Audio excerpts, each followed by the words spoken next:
Hi everyone, hope you're doing well from wherever you're watching this channel, depending on your time zone. Now, if you go and check on the main idea, reason why affordable housing was started in this country, it was to cure a problem. That problem was not an employment problem. We understand here in Kenya there's a problem with employment. But the main agenda of affordable housing was not to come and cure employment.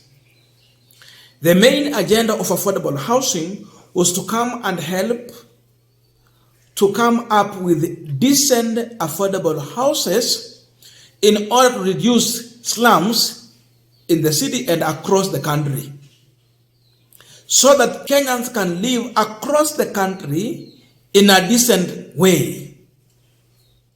That was the main agenda. If you ask Uhuru Kenyatta, anyone who was passing that bill in the beginning, and even up to now, that should be the spirit.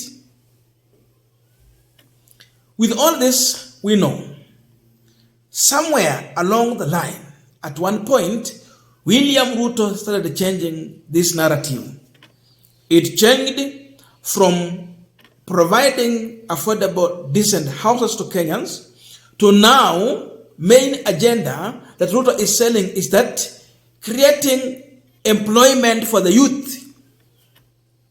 Imagine, according to Ruto, that is what is pushing him to do affordable housing, because he wants youth to get employment. Wananchi wanaambia Ruto, funga mambo ya affordable housing kama unaangalia mambo ya employment, enda fungua viwanda. Affordable housing sio viwanda. Go and construct factories, industries, fungua Kakamega, Miasi ifanye, Nzoia ifanye, tuko na Mdata factory iko hapa ifanye, fungua production ikue Kenya and stop importation. That is creation of employment. Lakini anatuambia nini? Koti inasimamisha mambo ya affordable housing, sasa tungekuwa tunajenga na vijana wangepata kazi. No. The question is still coming here. What about those who are going to occupy the affordable housing? What about the main agenda of affordable housing? And someone at Bunge La Wananchi, a lady, asked a very serious question, which Ruto can't answer as of now. Instead, he might just confuse Kenyans. Because her question is that if they are being locked out of their own mabati houses by landlords simply because they can't afford to pay monthly rent, then how can they afford to pay these houses that is being constructed by Ruto? How can they afford to pay for that? Kama nyumba ya mabati niko kwa slum imewashinda kulipa, hii ya Ruto yenye ameweka bei juu watalipa namna gani? And if you go and take in calculations, utahitaji kulipa pesa nzuri kila mwezi, not less than 8,000. But above all, for you to enroll in the program, you have to part ways with 300,000 and above. That means that the quest for affordable housing will never solve the problem that was intended to do here, because those who are in slums will never upgrade to that level of decent life. Haitafanyika. Wanamwambia wachana na mambo kama hayo. And Kenya is a democratic country, true, but we see someone forcing things in a country that boasts of its democracy.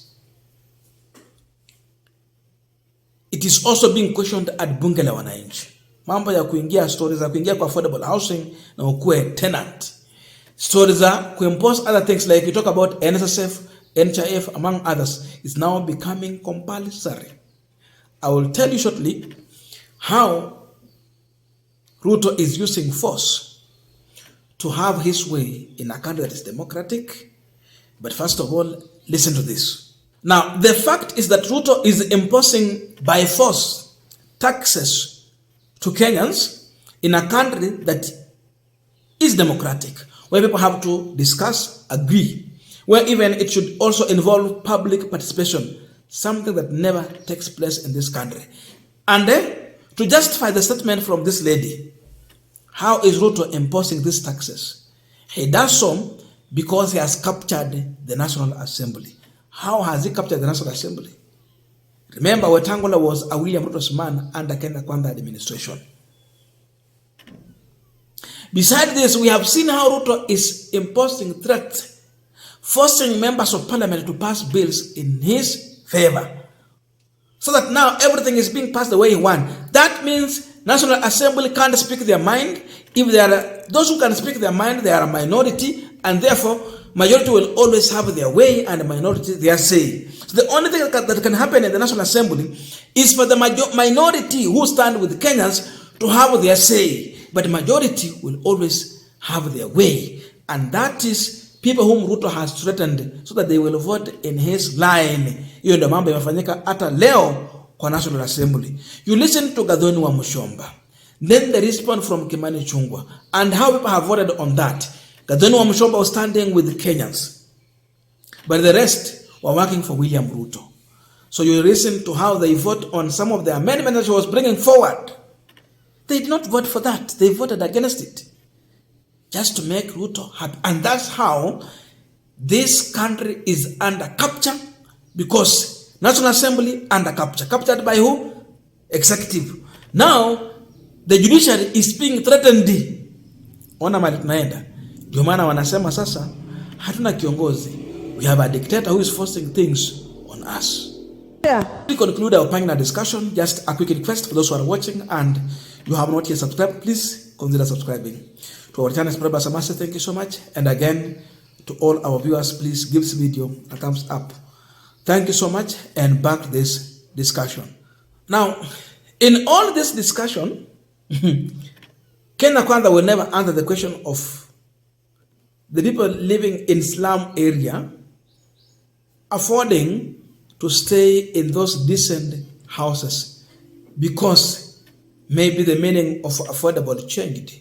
These houses are no longer affordable. They are for the rich, those who have money, middle class na huko juu. Sisi watu wa huko chini hatuwezani na hiyo maneno. We can't afford that. Hiyo hatutaweza. Besides this, now going forward, he said that now he's reducing NHIF from 500 shillings to 300. But the drop is here. He will still get what he wants, because he wants to bring everyone in this bracket so that kila mtu atalipa NHIF.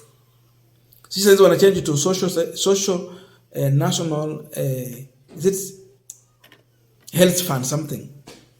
I will check it. I'm going to in the comment section, because I'm also changing from NHIF. Kwanzia mwezi wa tatu will be something different. N inatoka, kitu kingine inakuja pale, but HIF inaendelea. So they're going to change, but the fact will remain that kuna watu hapa wenye hata hawana uwezo wa kulipa NHIF, they will be forced to start paying for NHIF 300 every month. We know majority of Kenyans are not on NHIF. Ni wachache tu wenye wako na uwezo, wale wameandikwa kazi na wale wako na uwezo wa kulipa, ama wale walikamua kulipa. Kuna wengine hawana hata hiyo uwezo wa kupata 500 ya kulipa, because when you get that 500, you think between sleeping hungry and paying for NHIF. You can't sleep hungry. Ati watoto walale njaa wanaenda kulipa. So mtu anapata tu sasa inabidi anunue chakula. Tuko na hiyo kiwango hapa. But imagine you are going to be forced to pay for NHIF. And Ruto told us that it will be mandatory in this way. You can never get any government services as long as you no longer have NHIF, which is active and updated, up to date. Inamaanisha ukienda kwa ofisi yote ya serikali, unahitaji huduma wowote, kile wataanza nacho kuuliza, qualification for you to be served in that office is for you to provide or produce your NHIF card, and they have to confirm that that card is active and up to date. Then they will proceed to serve you. Hiyo inamaanisha hakuna service utapata, lazima ulipie NHIF. Kama huko lipa kwa mwaka mzima, utalipa. Kama miezi 6 ilipita huko lipa, you'll be forced to pay, and you can calculate 10 months 3,000. So that means he will even collect more than what the previous regime was collecting. That is now using force. Mupende, msipende. Na hapo ndio tumefika, na tunasema tuko kwa serikali na nchi ambayo iko na demokrasia, lakini uongozi wa Mheshimiwa William Ruto hauheshimu demokrasia ambayo tuko nayo kwa nchi hii. And that's the debate you are seeing at Bunge La Wananchi pale Jakaranda. Those are the questions. So, where are we heading to? Look on how members of parliament have voted today. They will pass this bill in favor of what Ruto wants, not what Kenyans would want.